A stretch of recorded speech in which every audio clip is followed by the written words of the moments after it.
Hello everyone, आज हम लोग प्रॉब्लम नंबर 67 करते हैं। ये एक फ्लूइड मैकेनिक्स से क्वेश्चन है, बढ़िया क्वेश्चन है। ये आर्किमिडीज प्रिंसिपल का बेहतर यूज करने के लिए एक क्वेश्चन है, जहाँ पर आप सीधे वी रो जी नहीं लिख सकते पॉइंट फोर्स। तो उसके लिए समझाने के लिए बहुत बढ़िया क्वेश्चन है, इसलिए मैं आपके लिए ये क्वेश्चन सॉल्व करता हूँ। क्वेश्चन पढ़िए, देखिए कि ये कोन है जिसका हाइट 3h है और इसका रेडियस भी 3h है। रेडियस भी 3h है कोन का, और हाइट भी 3h है। और ये दो लिक्विड, एक ऊपर एक अलग लिक्विड है जिसका डेंसिटी d1 है, और बीच में एयर है, और नीचे डेंसिटी दूसरा लिक्विड जिसका डेंसिटी d2 है। कोन का खुद का डेंसिटी d है। ये लिक्विड इसके बेस से H ऊपर भी है और ये H डूबा भी है, और ये H है, यानी 1/3 यहाँ है, 1/3 यहाँ है, 1/3 यहाँ है हाइट इसकी। अब जो ये डेंसिटी है ये वाली का, वो दे दिया है कि कोन की डेंसिटी का 3/5 है। कहता है कि D2 का क्या वैल्यू हो in terms of D, so that जो इस पे ये लिक्विड का जो फोर्स लगे उसकी वजह से जस्ट इसका mg बैलेंस हो जाए, जस्ट इसका mg बैलेंस हो जाए। जैसे इसको समझाने के लिए ऐसे लिखा कि the cone is in equilibrium in shown position with contact force from the upper container bottom being negligibly small. मतलब ये जो बॉटम है नीचे वाला, इससे नेग्लिजिबली स्मॉल फोर्स लग रहा है, यानी ऑलमोस्ट नहीं लग रहा है। यानी जो mg है उसको ये लिक्विड और ये लिक्विड का जो अपथ्रस्ट फोर्स होगा वो बैलेंस कर रहा है। तो कहा है कि ये D2 की वैल्यू कितना होगा बताइए। ठीक है, सो आप एक बार इसको ट्राई कीजिए अपने से, फिर मैं आपके लिए सॉल्यूशन प्रेजेंट करता हूं। चलिए, उम्मीद करते हैं आप लोग यहाँ पे पॉज करके अपने से ट्राई किए होंगे। मैं आपके लिए सॉल्यूशन इसका लिखता हूँ। जो मेन चीज़ इसमें सीखने वाली बात ये है, भाई ये तो क्लियर हो चुका है कि लिक्विड का जो दोनों का थ्रस्ट फोर्स होगा वो क्यूब के mg के बराबर होगा। ठीक है, लेकिन अब थ्रस्ट फोर्स लगाते समय जो हम वी रो जी लगाते हैं, वी रो जी जो हम फोर्स लगाते हैं वो कब लगाते हैं, वो इम्पोर्टेंट है। जैसे जो कॉन्सेप्ट यहाँ पे जो कॉन्सेप्ट यूज होगा वो आप समझ लें। जैसे आप कोई लिक्विड ऐसा लेते हैं, कोई भी आर्बिट्रेरी चीज इसमें फ्लोट कर रही है, तो आप कहते हैं कि जो बॉइंट फोर्स होता है वो V रो जी होता है, जहां पर V इमर्स्ड वॉल्यूम होता है, चाहे डिस्प्लेस वॉल्यूम ऑफ लिक्विड होता है। बट ये फॉर्मूले का ध्यान रखना है आपको कि जो ये ओपन सरफेस है उसके नीचे ये इस सॉलिड का उसके नीचे हर एक पॉइंट लिक्विड के टच में होना जरूरी है। ये पॉइंट ये अगर किसी और चीज के टच में हो गया तो आप ये फॉर्मूला नहीं लगा सकते, अभी रोजी नहीं लगा सकते। जैसे कोई कह दे कि ऐसा कंटेनर है और ये कोई बॉडी है, कोई क्यूब टाइप का है, और इसके परफेक्टली टच में हो गया, ये वाला इसके परफेक्ट टच में हो गया, तो कहा कि इस पे बॉइंट फोर्स बताइए, तो वी रो जी नहीं लगेगा। बिकॉज क्या होगा, इधर से फोर्स लगेगा जो आपस में कैंसिल कर जाएगा, ये फोर्स नीचे लगेगा और यहाँ लिक्विड होगा ही नहीं, तो ऊपर फोर्स लगेगा ही नहीं, तो इसमें तो नेट फोर्स नीचे लगने लगेगा। तो ये इसको इमर्स्ड बॉडी नहीं कहा जाता है। इमर्स्ड तब होगा जब उस लिक्विड लेवल के नीचे हर एक पॉइंट लिक्विड के ही टच में हो, वहां हाइड्रोस्टैटिक प्रेशर लग रहा हो, ये कोई normal contact, solid to solid contact ना हो, लिक्विड से कांटेक्ट हो, तभी जाके फॉर्मूला सही है। वही समस्या यहाँ पे हो रहा है कि ये जो लिक्विड टच में है, साइड वॉल्स के टच में है, बट इसका बेस तो टच में है ही नहीं। तो आप ये नहीं कर सकते कि इसका वॉल्यूम निकाला, वी रो जी इसका फोर्स हो गया, ये गलत हो जाएगा। तो ये हालांकि यहाँ डिस्प्लेस वॉल्यूम इतना होगा, ये डिस्प्लेस वॉल्यूम होगा, बट आप ये बॉइंट फोर्स आप नहीं लिख सकते। यही इस मेन क्वेश्चन का मेन अट्रैक्शन यही। यहाँ लिख सकते हैं, ये देखिए यहाँ अच्छा है, इस लिक्विड के सरफेस हर एक जगह पे लिक्विड ही टच में है, तो यहाँ पे डिस्प्लेस वॉल्यूम का वी रो जी यहाँ लिखा जाएगा, बट आप यहाँ नहीं लिख सकते। यही चीज इस क्वेश्चन में सीखने वाला है। तो कैसे लिखेंगे वो देखिए। तो हम उसको दूसरे ढंग से कर रहे हैं। एक काम करते, पहले इसका वॉल्यूम निकाल लेते हैं, इसका 1/3 का वॉल्यूम हम लोग निकाल लेते हैं। तो पूरे कोन में से अगर हम ये और नीचे वाला कोन निकाल ले तो ऊपर वाले कोन का वॉल्यूम आ जाएगा। तो मैं इसको V1 कह दे रहा हूँ, ये जो वॉल्यूम इसको V1 कह देता हूँ और ये पूरे को V2 कह लिया हूँ, ये नीचे वाले को। तो V1 इक्वल टू क्या हो जाएगा, V1 इक्वल हो जाएगा पूरे का वॉल्यूम यानी कितना 1/3 और पाई R स्क्वायर। R स्क्वायर मतलब 3h का square, that is 9h square into height 3h। ये पूरा वॉल्यूम हो गया। में से हम ये नीचे वाला कोण, छोटा वाला कोण घटा दे, दैट इज -1/3 पाई। अब देखिए ये हाइट 3h है और बेस 3h है, तो ये 45 डिग्री होगा, तो जैसा हाइट होगा वैसा रेडियस होगा। ये 2h है तो ये रेडियस भी 2h ही होगा। तो कितना हो जाएगा, पाई इंटू 2h का स्क्वायर इंटू 2h। ठीक है, तो ये वैल्यू कितनी आ जाएगी, वॉल्यूम हटा लिया जाए तो हो जाएगा 27 - 8/3 पाई h क्यूब, यानी कितना 19 पाई h क्यूब बाई 3। ये वॉल्यूम हो गया। अब उस वॉल्यूम का कैसे बॉइंट फोर्स लगेगा समझिए, उसका हम वीडियो बना रहे हैं। अब देखिए ये जो फोटो बना है, ये हम आपको ट्रिक जो सिखा रहे हैं कि इसमें तो नहीं लग सकता, बट आप सोचिए इसी कंटेनर को मैं ऐसे कर दूं, मैं एज्यूम कर लूं कि नीचे लिक्विड है, जस्ट टच करता हुआ, इसको अगर हम जस्ट टच करता हुआ अगर बना लें ऐसा, ये नीचे लिक्विड एज्यूम कर लें अगर हम, तब आप पॉइंट फोर्स लिख सकते हैं। तब जो यहाँ बेस का फोर्स होगा, ये साइड का फोर्स होगा, ये फोर्स होगा, ये फोर्स होगा, ये सभी फोर्सेस का जो वेक्टर सम होगा, रिजल्टेंट होगा, वो पॉइंट फोर्स के बराबर हो जाएगा। और अगर ये गैप यहाँ पे ऑलमोस्ट ये परफेक्टली टच में है और हमने क्या किया, जस्ट उठा दिया, इसे लिक्विड के सिचुएशन में कोई फर्क भी नहीं आएगा। तो लिक्विड के साइड के फोर्स, अपर फोर्स में कोई चेंज नहीं आएगा और नीचे फोर्स लगना लगेगा। तो चारों फोर्स का जो वेक्टर सम होगा वो पॉइंट फोर्स के बराबर हो जाएगा। तो वही काम हम लोग वही काम कर लेते हैं। थोड़ी देर के लिए एज्यूम कीजिए कि ये एक अलग से ही ऐसा एक ये फ्रस्टम हो गया, ऊपर वाला। तो ऊपर वाले का हम डायग्राम ऐसे बना सकते हैं, ऊपर वाले का हम ऐसा डायग्राम बना दिए, ये डायग्राम ऐसा बना दिया।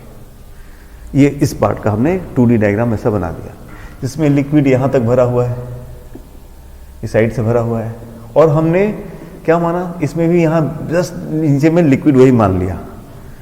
तो क्या होगा, मैंने कहा ना गैप को हम बहुत चेंज नहीं कर रहे हैं, जित ऑलमोस्ट dx बहुत छोटा सा हटा है। तो इस डायग्राम में अगर इस पे फोर्स, यहां से नेट फोर्स अगर F लग रहा होगा तो अभी भी वो F ही लगेगा, बिकॉज हमने कुछ लिक्विड के सिचुएशन में कोई चेंज नहीं किया है। और लेकिन अब यहां से भी फोर्स लगना चालू होगा। एक फोर्स ये साइड वॉल्स के लगेंगे, जिसके एक वर्टिकल और हॉरिजॉन्टल कंपोनेंट होंगे। हॉरिजॉन्टल तो समझ रहे हैं आप, कैंसिल हो जाएगा, ये वर्टिकल होंगे। और लिक्विड का भी एक ऊपर से भी फोर्स लगेगा। अब ये फोर्स का जो वेक्टर सम होगा वो पॉइंट फोर्स होगा। तब आप कर सकते हैं, तो बस ये फोर्स तो आपका निकल जाएगा। कैसे निकलेगा, इसका नाम F1 कह दिया, इसका नाम मैं F2 कह लिया, और इस साइड वॉल्स का जो फोर्स है उसको F3 कह लिया। मान लीजिए साइड वॉल्स का जो फोर्स है, तो क्या होना चाहिए, पॉइंट फोर्स के हिसाब से क्या होना चाहिए कि F1 ये फोर्स प्लस ये जो F3 है वर्टिकल वाला को F3 कहा है, minus F2, this will give us क्या, पॉइंट फोर्स।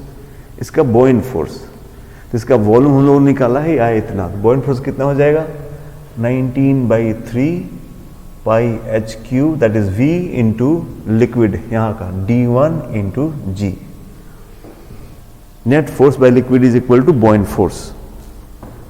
ठीक है, सो इसकी वैल्यू हम निकाल लेते हैं, इसकी वैल्यू से पुट कर देते हैं। सो F1 की वैल्यू क्या होगी, तो यहाँ का जो प्रेशर होगा, ये हाइट अपना कितना है 2h, ये हाइट 2h है।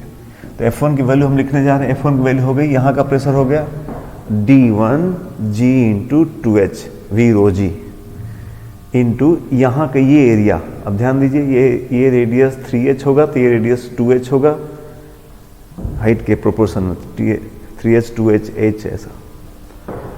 सो ये हो गया ये प्रेशर हो गया इंटू इसका एरिया हो गया पाई इंटू 2h का स्क्वायर, दैट इज 4h। ये F1 हो गया। F3 तो हम निकालना ही चाहते हैं इसलिए छोड़ देते हैं F3, और माइनस F2, तो यहाँ का प्रेशर कितना हो गया, रो मतलब D1G H इंटू ये एरिया दैट इज कितना पाई इंटू 3H का स्क्वायर दैट इज कितना 9H स्क्वायर। यही हमारा जो है कितना है 19/3 पाई H क्यूब D1G है। यहां से हम F3 निकाल रहे हैं। सो F3 की वैल्यू कितनी हो गई, तो देखिए यहां पे है ये 4 2 जा 8, ये 9, तो एक बचेगा यहां पर, तो हो जाएगा F3 minus D1G pi H cube, D1G pi H cube is equal to 19/3 pi H cube into D1G। So यहाँ से F3 की वैल्यू फाइनली इधर कर लेते हैं, तो आ जाएगा 22/3 पाई H क्यूब D1G। ठीक है, ये निकाल कर रख लिया। तो अगर यही क्वेश्चन आता, ये भी एक अच्छा क्वेश्चन हुआ कि बताओ इस लिक्विड ने इस पे कितना वर्टिकल, इस साइड वॉल्स पे कितना फोर्स लगाया, तो इस साइड वॉल्स का फोर्स निकल गया F3। अब हम लोग पूरे क्वेश्चन पे आते हैं कि इस पे साइड वॉल का फोर्स आ गया, ये वाला फोर्स आ गया अपना, और ये फोर्स निकाल, इस लिक्विड का फोर्स निकाल लिया जाए। ये दोनों फोर्स में से ये फोर्स अगर घटा दिया जाए तो बॉयंट फोर्स आ जाएगा टोटल पर, जो कि mg को संभालेगा। यानी क्या होना चाहिए, हम इसको अगर इस फोर्स को हम F4 कह लें, ये वाला, ये F3 आ चुका है, अब क्या कह सकते हैं कि हमारा F3 plus F4 upward force minus ये वाला फोर्स ऊपर वाला जो फोर्स था दैट इज कितना माइनस F2। अब ये नेट अपवर्ड्स फोर्स हुआ, वर्टिकली अपवर्ड्स फोर्स हुआ। यही फोर्स किसको संभालेगा, पूरा mg को, क्यूब के mg का यही वैल्यू संभालेगा। तो इन वैल्यूज को पुट कर दिया जाए तो जाएगा 22/3, ये हम मिटा लेते हैं, इसको हटा लेते हैं। F3 की वैल्यू निकलते हैं हम लोग 22/3 पाई H cube D1G plus F4। अब देखिए, अब हमारा कंसेप्ट लगेगा, बिकॉज यहाँ से हर जगह लिक्विड टच में है, तो अब आप कर सकते हैं कि ये जो वॉल्यूम डिस्प्लेस्ड है ठीक उतना ही बराबर लगेगा। तो हम कितना लिख सकते हैं, उसका वॉल्यूम हो जाएगा 1/3 पाई H square into H that is pi H cube, ये H है तो ये भी H होगा, इंटू इसका डेंसिटी D2 है, D2G। तो ये हो गया sir F3 plus F4 minus F2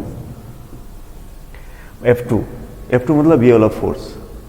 F2 force हम लोग एक जगह लिखे भी हैं, यहाँ देखिए ये फोर्स है अपना, यहाँ का प्रेशर इंटू ये टॉप का एरिया। प्रेशर था कितना D1GH इंटू 9 पाई H स्क्वायर, यही अपना नेट बॉयंट फोर्स हो गया। ये दोनों वर्टिकली अपवर्ड और डाउनवर्ड नेट बॉयंट फोर्स हो गया। ये हमारे कोन के पूरे मास को वेट को संभाल रहा है। तो पूरे कोन का मास के लिख लिया जाए तो 1/3 पाई 3H का स्क्वायर, रेडियस 3H है, इंटू हाइट भी 3H है, इंटू उसका डेंसिटी D इंटू G। अब इसी को सॉल्व करके हम लोग D2 की वैल्यू निकालनी है। चलिए हम दोनों साइड से हम ये पाई H क्यूब G कैंसिल कर देते हैं, क्योंकि हर टर्म में पाई H क्यूब G तो आ ही रहा है। सो ये हो जाएगा 22/3 D1 प्लस D2/3 माइनस ये हो गया 9D1 इज इक्वल टू, ये 3 से 3 कैंसिल कर दे तो हो जाएगा 9D। ठीक है, अब ये यहाँ इन दोनों को सॉल्व करते तो यहाँ से हमारा वैल्यू आ जाएगा कि D2/3 इज इक्वल टू, ये कर लें तो 27 में से 22 गया 5, तो इधर आ जाएगा 9d मतलब d2/3 minus 5d1/3, 5d1/3 is equal to 9d। So